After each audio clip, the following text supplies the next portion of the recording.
We got to talk about this forecast, though, Sydney. I mean, I walked outside today. I knew that the snow was coming. Yes. We forecasted it. And I was pleasantly surprised that it wasn't as frigid as yesterday. Yeah, and you know what? We're going to see that the rest of the day today. Tomorrow, the wind builds back in, but we're still not going to see those frigid temperatures. It's just going to feel a little colder due to that wind. So snow coming down yesterday, bringing our totals so far this season, 16.6 inches of snow in Boston. So we're getting closer and closer to that normal, and we potentially could continue to make up that space between our accumulation so far this year and where the normal is, because we have a pretty busy pattern going through our next few days, our next few weeks, even potentially few months. So the next 3 months, it does look like temperatures are generally going to be near normal, if not slightly above normal. And that's going to be along the entire East Coast. This is what NOAA has put out for the next 3 months. And moisture content, it looks like it's going to be wetter than normal for much of New England, if not near normal, as far as precipitation is concerned. So rain, snow,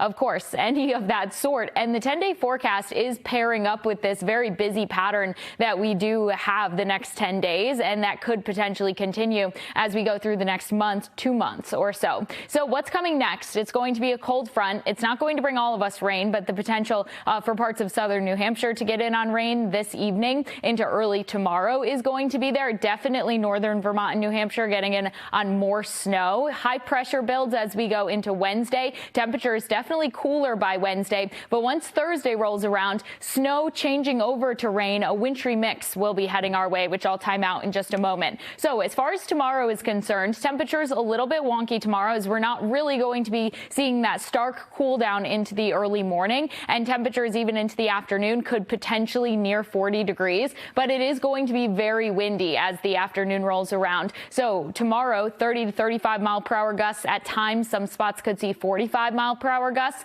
And then going into Thursday and Friday, we're going to see another batch of wind coming our way from a system that's coming in Thursday into Friday. So going through the day Thursday, that's going to be when our next big system does enter into the picture. Thursday morning, coming down as snow at first, but then we get into that gray area where it's going to be a mix of snow, potentially a bit of freezing rain, and some ice accumulation will be possible. But then it changes over to all rain. So the main ice accumulation issues would be right when it's happening, because once it changes over to rain, it has the potential to melt that away. So keeping an eye on that potential for a little bit of ice midday. It's going to be 1/10 of an inch, 1/20th of an inch, not all that much as far as large scale impacts, and then changing over to rain. But that's something that we're watching going through the day Thursday. For that reason, there is a first alert in place. Temperatures Thursday in the low 40s. But when that system does come in, we're starting at 24 degrees, and it's going to make it to 40 pretty quickly once that warm front lifts and it changes to rain. By the weekend, temperatures are closer to normal,